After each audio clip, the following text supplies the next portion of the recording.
Shalom Bapak Ibu Saudara, puji Tuhan kita bertemu kembali dalam Soli Deo Gloria, supaya kita selalu ingat kemuliaannya. Bapak Ibu Saudara, satu kali ada sebuah keluarga yang terdiri dari dua anak, ya, tapi beda ibu.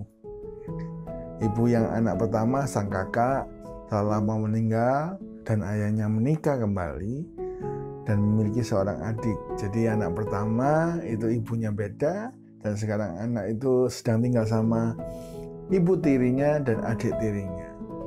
Ya, mereka hidup bahagia. Sang kakak ini rajin untuk menanam pohon-pohon dan menumbuhkannya. Lalu apa yang terjadi? Dia menanam banyak sekali pohon, salah satunya pohon labu atau tanaman labu. Dan berbuahlah dari tanamannya labu kembar.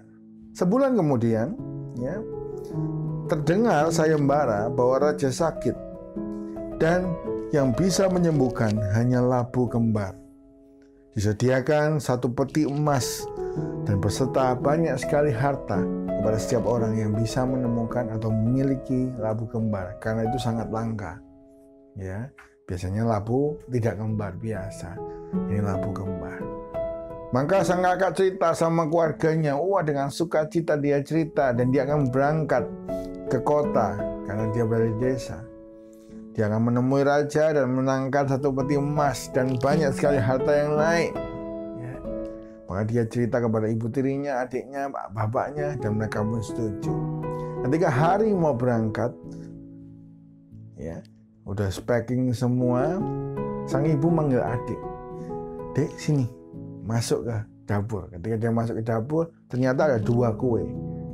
Satu kue itu bergambar berbunga, dikasih adonan atasnya, ya, dikasih warna. Satunya polos. Lalu ibu tiri ini ngomong sama adiknya ini, Dek, kasihkan kue yang berbunga ini sama kakakmu, karena ibu sudah taruh racun di dalamnya. Kamu makan yang polos ya, biar kamu hidup. Adik ini yang masih polos berkata, loh, ibu kan sayang sama kakak seperti anak sendiri. Kenapa ibu mau bunuh kakak? Ibu menjawab kepada adik itu, ingat, yang anak ibu itu kamu. Biarlah nanti kita yang dapat labu kembarnya dan kita yang dapat duitnya. Jangan cepat, bawa. Maka adik itu bawa dua kue ke depan. Kakaknya lihat adiknya, halo dek, kakak udah mau berangkat nih. Nanti kamu tak belikan hadiah-hadiah ya dari sana. Kamu titip apa? Ternyata kakaknya ini orang yang baik. Maka apa yang terjadi? Adik ini gak enak hati. Maka yang terjadi, dia kasih kue yang polos ke kakaknya. Dan dia makan kue yang berbunga. Ayo kak, makan. Maka dia makan. Setelah makan, kakaknya berangkat. Lalu dia lari ke ibunya dan berkata, Bu, maaf. Aku yang makan kue beracun, aku akan mati. Maka cintailah kakak seperti anak ibu sendiri. Dia nangis, dia peluk ibunya. Ibunya tiba-tiba tersenyum.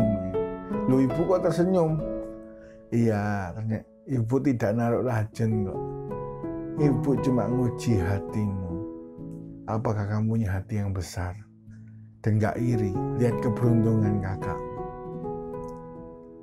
Bapak Ibu Saudara, apakah kita punya hati yang besar untuk tidak iri kepada saudara kita atau kepada tetangga kita, apa rekan pelayanan kita di gereja? Bapak Ibu Saudara, iri itu sesuatu yang berbahaya. Yakobus 3 ayat 16 berkata, di mana ada iri hati dan mementingkan diri sendiri, di situ ada segala macam kekacauan dan segala macam perbuatan jahat. Ya. Jadi ketika kita ini besar hati, bisa bersuka cita dengan orang yang diberkati, maka jangan khawatir, engkau akan diberkati juga. Tapi kalau kita iri, kita akan ikut sana, ikut sini. Dan Tuhan tidak melihat itu hati yang murni dalam hidup kita. Bila hati kita boleh selidiki Tuhan, dan dapati hati yang besar, bukan hati yang penuh. Kisah ini dilanjutkan dengan kakak itu membawa harta yang banyak, maka kakak itu pulang dan mereka menjadi keluarga yang meningkat derajatnya, dan sama-sama bersuka cita. Seringkali kita menutup berkah kita sendiri dengan kita iri, mengadakan kekacauan, mengadakan perbuatan jahat yang menghancurkan hidup kita. Mari kita selidiki hati kita. Bila kita punya hati yang besar, bukan hati yang iri, dan bila hidup kita memuliakan nama Tuhan. Sampai bertemu dalam Soli Deo Gloria, supaya kita selalu ingat kemuliaannya. Tuhan berkati kita semua. Shalom.